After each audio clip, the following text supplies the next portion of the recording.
আর এই জামানার নারী আগামী পরশু দিন ভ্যালেন্টাইন্স ডে রেডি হয়ে আছে, জান খালি মোল্লা হইলেও যদি রাস্তাঘাটে দেখা হয়, মোল্লা এমন মারে ছক্কা, মলবি যা তুই মক্কা। কথা কয় না?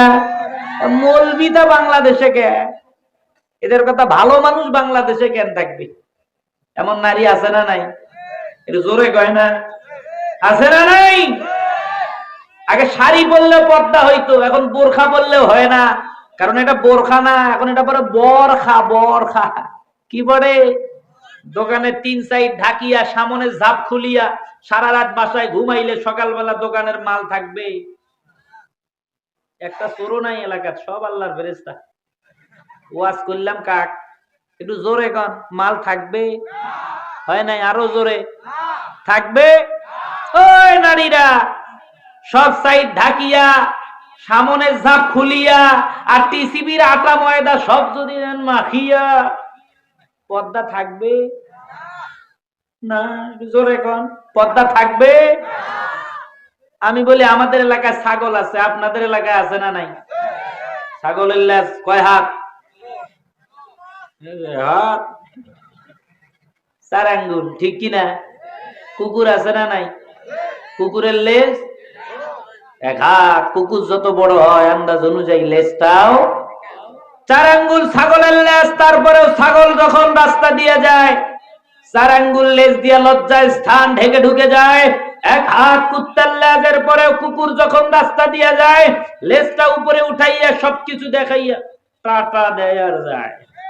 এই জামানার ভিতরে কিছু ডিজিটাল নারী আছে যাদের স্বামীরা কষ্ট করে অটো রিক্সা চালায়া হলেও 13.5 হাত শাড়ি কোরাই করে দিয়েছে। কারণ কোন স্বামী চায় না ওর হক যেন ওর বউ অন্যকে দেখায়। চায়? কোন স্বামী চায়? তারপরেও যেটা চায়, বউরে পর্দা করে না, বুঝবেন ওটা হিজড়ে। ওর বউয়ের হক আদায় করতে পারে না, এই জন্য আর একজনের হক আদায় করার জন্য রাস্তায় বের করে। কথা কয় না কে? তোমার বিয়ে করতে কইছে কে? তুমি তো খোমসা, তোমার তো রোজা থাকার হাদিস আছে, বিয়ার হাদিস না। কথা কয় না? এরপরেও যেই নারী পেট পিটার লজ্জায় স্থান ঢাকে না, এরা যে কিসের লেজের মতো হইতে চায়, আজ যেন পর্দার আড়াল থেকে চিন্তা করে বাড়ি যায়। ঠিক কিনা? জোরে কর। এমন নারী এলাকায় একটাও নাই। হ্যাঁ আছে? আল্লাহ আমার মাদেরকে সহি বুঝদান করেন, আমিন বলেন। আবেদা সালেহা বানায়া দেন, খাদিজাতুল কুবরা বানায়া দেন। উঠানে গুল্লিফ, কেউ উঠানে বেনসন, কেউ বাটানে পালমাল, মদ গাঁজা হিরোইন নিশিরাতে খেয়ে কেউ রাস্তায় করে টলমল। ডিগবাজি খায় হায়, দিনে দিনে বদলায় মানুষের হালচাল। ওরা শয়তানের দলবল, ওরা ইবলিসের দলবল। ধূমপান বিষপান জানে না কোন জনই কথাটার মানে, জেনে শুনে আরো বেশি বেশি করে আনসার বেরি টানে। মদ আর গাঁজা খাওয়া শুধু ঘুষ দেয়া নেয়া ইসলামে হারাম। রাহাজানি অন্যায় জুলুম চেতনা নয় মুসলমানের কাম। ওরা ধনে বলে সবল, ওরা নামায় কামের দল, ওরা শয়তানের দল বল, ওরা ইবলিসের দল বল। নারীরা হাসে, কয় আমরা সিগারেট খাই না, হুজুর আমাদেরকে কিছু বলতেও পাই না। নারীরা অপচয় করে না? না করে? কি মহিলা প্যান্ডেল আসেনি আবার? হ্যাঁ, আগে বলবেন না। মাথাতে লং চুল, কানেতে পড়ে দুল, গলেতে স্বর্ণের চেন, মুখেতে মোমবাতি জ্বলেছে ধিকি ধিকি, এ যে আজব মেয়ে। আছে না নাই? আগের জামানার নারী যাইতো যদি বাপের বাড়ি অথবা শ্বশুর বাড়ি, হইতো যদিও সেটা গরুর গাড়ি, মোরাইতো দিয়া তারে একটা পুরান শাড়ি। কথা কয় না কেন? মুরব্বী মিথ্যা বললাম বা? হ্যাঁ। আর এই জামানার নারী এত পরাই জানে না শাড়ি। আল্লাহ জানে আগামী পরশু দিনে বন্ধুর সাথে দেখা করতে যাওয়ার জন্য যেই শাড়ি কিনছে 14 ফেব্রুয়ারিতে, এটা শাড়ি নাকি মশারি? কথা কয় না কে? ওই জামানার নারীদের এজন্য 4 হালি 5 হালি সন্তান। কয় হালি? তারপরেও পেট কাটা লাগে। হ্যাঁ লাগে। এই জামানার নারী 2-4 হালি সন্তান তো দূরের কথা, পারলে স্লোগান দেয় 2টি সন্তান বেশি নয়, 1টি হলে ভালো হয়। মনে হয় ওর বাপের বাড়ির সম্পদ খাওয়াবে শ্বশুরের বেটি। এই কথা কয় না কেন? আল্লাহ কয় দাঁড়া, ওই একটা সন্তান যদিও হয়, গরু ছাগলের মতো কসাইখানায় নিয়ে পেট চিরে চিরে বের করতে হয়। সিজার ছাড়া হয়? আগের জামানার নারীরা শাড়ি পরলেও পর্দা হইতো, কারণ মুয়াজ্জিন যখন আজান দিত শাড়ির আঁচল দিয়া মাথা রাখতো। মিথ্যা বললাম? আর এই জামানার নারী আগামী পরশুদিন ভ্যালেন্টাইন্স ডে, রেডি হয়ে আছে। জান খালি মোল্লা হইলেও যদি রাস্তাঘাটে দেখা হয়, মোল্লা এমন মারে ছক্কা, মলবি যা তুই মক্কা। কথা কয় না? মলবিটা বাংলাদেশে কে? এদের কথা ভালো মানুষ বাংলাদেশে কেন থাকবে? এমন নারী আছে না নাই? এটা জোরে কয় না? আছে না নাই? আগে শাড়ি পরলেও পর্দা হইতো, এখন বোরখা পরলেও হয় না। কারণ এটা বোরখা না, এখন এটা পরে বরখা। বরখা কি পরে? দোকানে 3 সাইড ঢাকিয়া, সামনে ঝাপ খুলিয়া, সারা রাত বাসায় ঘুমাইলে সকালবেলা দোকানের মাল থাকবে। একটা চোরও নাই এলাকার, সব আল্লাহর ফেরেশতা। ওয়াজ করলাম কাক, একটু জোরে কন। মাল থাকবে? হয় নাই? আরো জোরে থাকবে। ওই নারীরা সব সাইড ঢাকিয়া, সামনে ঝাপ খুলিয়া, আর টিসিবির আটা ময়দা সব যদি মাখিয়া, পর্দা থাকবে না? জোরে কন, পর্দা থাকবে? আমি বলি আমাদের এলাকায় ছাগল আছে, আপনাদের এলাকায় আছে না নাই? ছাগলের লেজ কয় হাত? 4 আঙ্গুল, ঠিক কিনা? কুকুর আছে না নাই? কুকুরের লেজ 1 হাত। কুকুর যত বড় হয় আন্দাজ অনুযায়ী লেজটাও 4 আঙ্গুল ছাগলের লেজ। তারপরেও ছাগল যখন রাস্তা দিয়ে যায়, 4 আঙ্গুল লেজ দিয়ে লজ্জায় স্থান ঢেকে ঢুকে যায়। 1 হাত কুত্তার লেজের পরেও কুকুর যখন রাস্তা দিয়ে যায়, লেজটা উপরে উঠাইয়া সবকিছু দেখাইয়া টাটা দেয় আর যায়। এই জামানার ভিতরে কিছু ডিজিটাল নারী আছে যাদের স্বামীরা কষ্ট করে অটো রিক্সা চালায়া হলেও 13.5 হাত শাড়ি কোরাই করে দিয়েছে, কারণ কোন স্বামী চায় না ওর হক যেন ওর বউ অন্যকে দেখায়। চায়? কোন স্বামী চায়? তারপরেও যেটা চায়, বউরে পর্দা করে না, বুঝবেন ওটা হিজড়ে। ওর বউয়ের হক আদায় করতে পারে না, এই জন্য আর একজনের হক আদায় করার জন্য রাস্তায় বের করে। কথা কয় না কে? তোমার বিয়ে করতে কইছে কে? তুমি তো খোমসা, তোমার তো রোজা থাকার হাদিস আছে, বিয়ার হাদিস না। কথা কয় না? এরপরেও যেই নারী পেট পিটার লজ্জায় স্থান ঢাকে না, এরা যে কিসের লেজের মতো হইতে চায়, আজ যেন পর্দার আড়াল থেকে চিন্তা করে বাড়ি যায়। ঠিক কিনা? জোরে কন। এমন নারী এলাকায় একটাও নাই। হ্যাঁ আছে? আল্লাহ আমার মাদেরকে সহি বুঝদান করেন, আমিন বলেন। আবেদা সালেহা বানায়া দেন, খাদিজাতুল কুবরা বানায়া দেন, ফাতেমাতুজ জোহরা বানায়া দেন, বলেন আমিন। আমার ভাইয়েরা কষ্ট হয় কি? 2-4 মিনিট চলবে না? দোয়া করব। আমার তো খুব কষ্ট হচ্ছে, এই মাসে মনে হয় এত কষ্ট হয়নি আজ যত কষ্ট হচ্ছে। আমার ভাইয়েরা,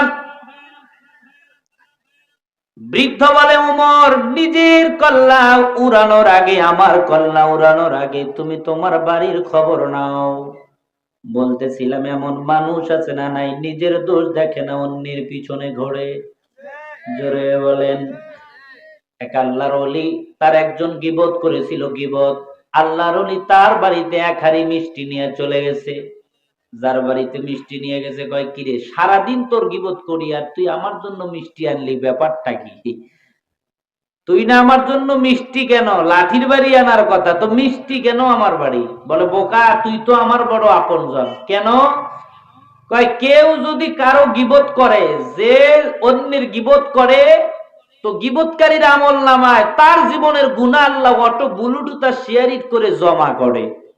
তো আমার ভাই বোন আত্মীয় স্বজন কেউ আমার আপন না, কারণ আমার গুনাহের ভাগিদার কেউ না। তুই আমার গুনাহের ভাগিদার, মানে তুই বড় আপন জন, তাই তোর বাড়িতে মিষ্টির হাড়ি। সুবহানাল্লাহ কর, একটু জোরে বলেন। ভালো মানুষ কখনো গীবত করে? করে? গীবত করা যাবে বাবা? করব? আমার ভাইয়েরা, ওমর বলেন না জানি আমার বাড়িতে কি হয়ে যায়। ওমর এবার আপন বাড়ির দিকে রওনা হয়ে যায়। ঘরের পাশাপাশি যাবার পরে ওমর বলে, কেমন জানি ঘরের ভিতর দিকে একটা আওয়াজ পাওয়া যায়। এত সুন্দর আওয়াজ জিন্দেগিতে আর কোনোদিন আমি শুনিনি। ওমর এবার দরজায় আওয়াজ করে, বোন দরজা খোল, আল্লাহর বান্দি পাইছে ভয়। না জানি ওমর জানলে আমার আজ কি না কি হয়। আল্লাহর বান্দি ভয়ে ভয়ে দরজাটা খুলে দিবার পরে বলে, ভাই ওমর, আল্লাহর বান্দি কেমন জানি হাতের ভিতরে কি যেন লুকায়, একবার ডানে রাখে আর একবার বামে রাখে ভয়। ওমর বলে, আমার আর বোঝার বাকি নাই। আমাদের এলাকায় একটা কথা কয়, চোরের মন নাকি কি কি হয়? জোরে বলেন। ওমর বলে, আমার আর বুঝার বাকি নাই। বুড়ার বেটা কেন বলেছে তোমার বাড়ির খবর নাও। এবার ওমর আপন বোনের শরীরের ভিতরে আঘাত শুরু করে দিয়েছে। আল্লাহর বান্দি মার খেয়ে জমিনের ভিতরে পড়ে গেছে, কান্দে আর বলে, ভাই কেন এত আঘাত করো, একটা বারের জন্য জানতে চাই। ও ভাই তুমি কেন এত আঘাত করো? উমর বলে, ও বাপদাদার দুশ্মন বুঝলি না, হাতের ভিতরে কি কয় কোরআন, কয় হাতের ভিতরের কোরআন সার নয় তো বাঁচবে না। আল্লাহর বান্দি বলে, ভাই সত্যি যদি হয় তাই আমিও একটি কথা বলতে চাই। এমন একটা জীবন গেল, হাজার জীবন কোরআনের জন্য দিব, কোরআন দিব না। আল্লাহু আকবার। ও পর্দার অন্তরালের মা, উমরের বোন ফাতিমা একজন মা, তুমিও একজন মা। উমরের বোন ফাতিমা জীবন দেয়, কোরআন দেয় না, আর তুমি মায়ের ঘরের ভিতরে কোরআন পড়ার নাকি সময় হয় না। উমর এবার বলে, তাই নাকি? আরো কঠিন আঘাত শুরু করে দেয়। আল্লাহর বান্দি মার খেয়ে জমিনের ভিতরে পড়ে যায়।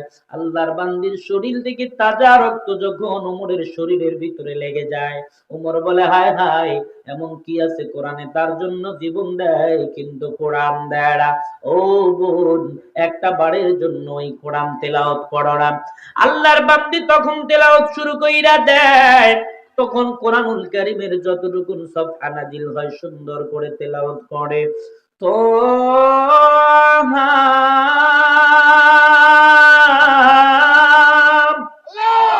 আল্লাহর বান্দি তেলাওয়াত শুরু কইরা দেন। তেলাওয়াতের ভিতরে মরণের কথা ভেসে উঠেছে। ওমর বলে, আমার অন্তরের ভিতরে কেমন জানি মরণের চিন্তা ঢুকে গেছে। আর এই দুনিয়া কারো আপন নয়, এই দুনিয়ায় দাদা নানা আত্মীয় স্বজন যারা ছিল কেউ নাই, আমিও থাকবো না। আর আমি তো পরের কথা, দুনিয়াটা তো নিজেই থাকবে না। আল্লাহর কোরআন বলে, ওয়ামাল হায়াতুদ দুনিয়া ইল্লা মাতাউল গুরুর। আল্লাহ বলে, মানুষ এই দুনিয়ার শব্দটা, দুনিয়া তো নিজেই থাকবে না। অতএব দুনিয়ার সম্পদ চিরদিন থাকে না, দুনিয়ার সম্মান চিরদিন থাকে না, দুনিয়ার ক্ষমতা চিরদিন থাকে না। কারণ দুনিয়াটাই তো হলো ক্ষণস্থায়ী, তাই দুনিয়ার সব হলো ক্ষণস্থায়ী। আবার এই দুনিয়া থেকে যাবার পর আমার আপনার সন্তান, মা বাবা, আত্মীয় স্বজন কেউ আমার আপনার আপন নয়। আল্লাহর কোরআন বলে, ইয়াউমা লা ইয়ানফাউ মালু ওয়ালা বানুন। আল্লাহ বলে, ও দুনিয়ার মানুষ শোনো, তুমি মৃত্যুর পর তোমার মাল তোমার কাজে আসবে না, তোমার সম্পদ তোমার কাজে আসবে না, তোমার সন্তান তোমার কাজে আসবে না। ওয়ালা বানুন। অতএব দুনিয়াতে মা বাবা সন্তানের জন্য কত কষ্ট করে। আমি তো মা হারা সন্তান, আমার মা নাই, আমি জানি মায়ের কত দাম রে বাবা। মায়ের মনে কষ্ট দিবি না রে বোন, আগে মা হও তারপরে মায়ের কদর বুঝবা। বাবার মনে কষ্ট দিব না রে যুবক, আগে বাবা হও তারপরে বাবার কষ্ট বুঝবা। একজন মা, একজন মা, একজন বাবা সন্তানের জন্য কত কষ্ট করে। আজ আমার কাছে মনে হয় গোটা বাংলার মায়া যদি এক পাল্লায় দেওয়া হয়, আর আমার মায়ের একদিনের মায়া যদি এক পাল্লায় দেওয়া হয়, আমি মা হারা সন্তানের কাছে একদিনের মায়ের মুহাব্বতের পাল্লাটাই ভারী হয়। ও আমার প্রাণের মা, মাগো মা, কোথায় গেলে মোরে ছাড়িয়া, জনম দুঃখী এতিম আমি, চাই না কেহ ফিরিয়া।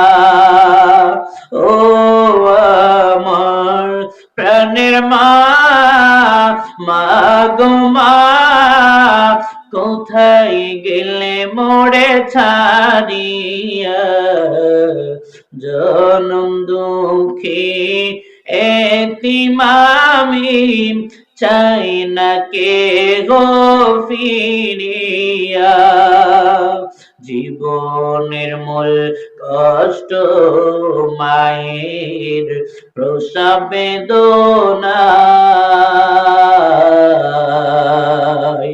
সাত আসমান সাত জমিন তখন মায়েরই মাথায়।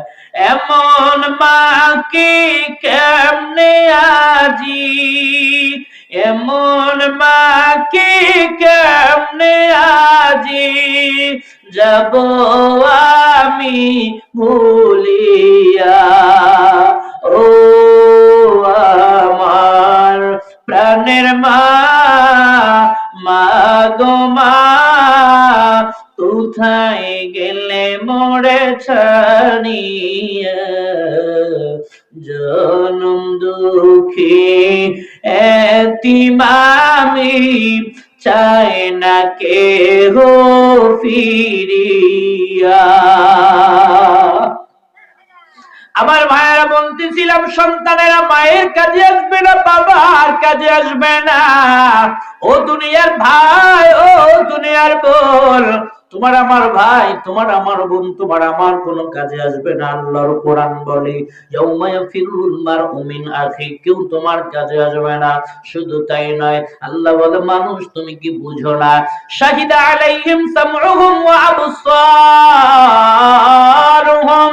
আল্লাহ বলে ও দুনিয়ার মানুষ, তোমার কান তোমার বিরুদ্ধে কথা বলবে, অথচ দুনিয়াতে যুবকেরা গান শুনতে কান্দে মজা পাও। আল্লাহ বলে তোমার চোখ তোমার বিরুদ্ধে কথা বলবে, অথচ দুনিয়াতে চোখে মজা দেবার জন্য বেগানা নারীর দিকে তাকাইলাম। আল্লাহ বলে শুধু তাই নয়, ওয়া জুলুদুহুম, তোমার আমার চামড়াও তোমার আমার বিরুদ্ধে কথা বলবে। ও দুনিয়ার মানুষ, অথচ দুনিয়াতে চামড়ার জন্য শীতের দিনে মেরিল দাও, লোশন দাও, কত কি দাও। দুনিয়ার সব তোমার আমার বড় বড় বলে, আগারে এই দুনিয়ার সব যদি হয়ে যায় পার, কোরআনের কথাগুলোই যদি হয় এত সুন্দর, না জানে ওই কোরআন বলা মানুষটা আরো কত সুন্দর। ওমর বলে বন্ধু, আর কোরআন আর বিরোধিতা করব না, একটু এই কোরআনের কথাগুলো যদি হয় এত সুন্দর, না জানি ওই কোরআন বলা মানুষটা আরো কত সুন্দর। আর ওই মানুষের কল্লা কাটতে যাব না, আমার কল্লা দিবার জন্য মুহাম্মাদের কাছে হইলাম রাওয়ানা। ওমর এবার নবীর দিকে যায়, এদিকে নবী আমার 13 জন সাহাবী লইয়া ওই সাফা পাহাড়ের নিচে গোপনে কোরআনের দরজ দেয়। ওমর দৌড়ায়, ভিতর থেকে সাহাবীরা ওমরের আওয়াজ শুনতে পায়, কান্দে আর নবীজিকে বলে, নবী আমার, ওই যে ওমরের আওয়াজ শোনা যায়, আপনার কল্লা কেটে 100 উট পুরস্কার নিয়ে যাবে। পয়গম্বর আপনি দরজায় যাবেন না, আমরা দরজায় যাই, মরতে হলে আমরা মরবো, আপনি নবী মরবেন না। নবী আমার বলে, সাহাবীরা তোমরা যাবা না, আমি মরতে হলে মরবো, তোমরা মরবা না। আল্লাহ নবী দরজার দিকে যায়, আর সাহাবীরা হাউমাউ করে কান্দে। নবী আজ বুঝি আর দুনিয়ার জমিনে নাই। নবী আমার দরজায় যায়, দরজা খোলার পরে নবী আমার দেখে উমর। আল্লাহর নবী উমরের পিঠের চাদরের উপরে হাত দিয়া বলে, উমর এখনো কি ধরবে না তোর জীবনের মর? নবী আমার এই কথা বলার পরে বলে, উমর এখনো কি কালিমা গ্রহণ করবে না? আল্লাহু আকবার বলার জন্য রেডি হও। এবার উমর বলে, পয়গম্বর এসেছিলাম আপনার কল্লা কাটতে, তবে আমার বোনের কণ্ঠে কোরআন শুনে এবার এসেছি আমার কাল্লা আপনার হাতে দিয়া কালিমা পড়ে মুসলমান হইতে। উমর বলে, পয়গম্বর এই যে আপনার হাতে হাত রাখলাম, আপনি আমারে কালিমা পড়াইয়া মুসলমান বানায়া দেন। সুবহানাল্লাহ। নবীর চাচা আবু তালেব কোরআনের জ্ঞান নাই, হেদায়েত নাই, আর নবীর দুশমন উমর কোরআনের জ্ঞান থাকার কারণে হেদায়েত পাইয়া কেমন দামি হয়ে যায়। যে উমর নবীর কল্লা কাটতে যায়, কোরআন গ্রহণ করার পরে ওই উমরের ব্যাপারে নবী আমার বলে, ক্বালান নবী সাল্লাল্লাহু আলাইহি ওয়াসাল্লাম লাউ কানা বাদি নাবিয়ান লাকানা উমর। নবী আমার বলে, আমার পরে যদি কেউ নবী হইতো, আবু বকর হইতো না, উসমান হইতো না, আলী হইতো না, আমার নাতি হাসান আর হুসাইন হইতো না। নবী আমার বলে, লাকানা উমর, আমার প্রিয় সাহাবী উমরই হইতো। সুবহানাল্লাহ। ও যুবক ভাই, তুমি তো নবীর গায়ে পাথর মারনি। ও বৃদ্ধ বাবা, তুমি তো নবীর গলার ভিতরে রশি পেঁচাওনি। ও পর্দার অন্তরালের মা, তুমি তো নবীর পথের ভিতরে কাটা বিছায়া দাওনি। উমর কল্লা কাটতে গিয়া যদি কোরআন বলা হয়ে দামি হইতে পারে, আপনি আমি নবীর উম্মত, আমরা যদি নবীর সেই কোরআনের সোহবতের দিকে, আমরা যদি সেই আল্লাহর কোরআনের দিকে যাই, আমরা যদি কোরআন বলা হয়, বলেন তো আমাদের কেউ দামি বানানোর ক্ষমতা আল্লাহর আছে না নাই? জোরে বলেন, আছে না নাই? এবার বলেন, কোরআন ওয়ালা হওয়ার দরকার আছে না নাই? নিজেও কোরআন শিখো, সন্তানাদিদেরকেও শিখাও। বলতে পারেন সন্তানদেরকে না হয় শিখাইলাম, তারা বাঁচলো, আল্লাহ যে আমাদের কেউ বাঁচতে বলেছে, আমরা কেমনে বাঁচবো?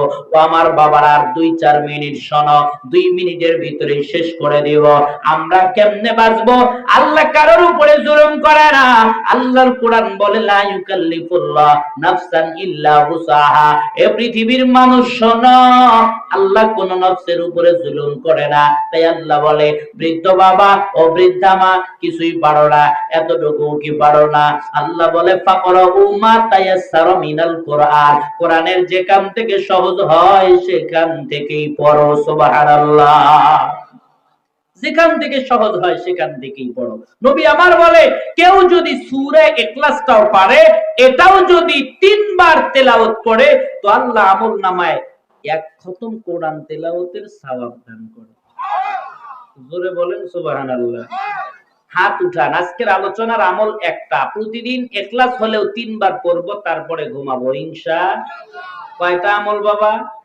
বেশি আমল দিলে করবে না, এজন্য আমল একটা। বলেন কয়টা? প্রতিদিন ইখলাস হলেও 3 বার পড়ব, তারপরে ঘুমাবো ইনশাআল্লাহ। বলে না ইনশাআল্লাহ? হাত নামান। ইখলাস বড় কোনো সূরা নয়, কুল হুস সূরা যারে কয়। সুবহানাল্লাহ বলে।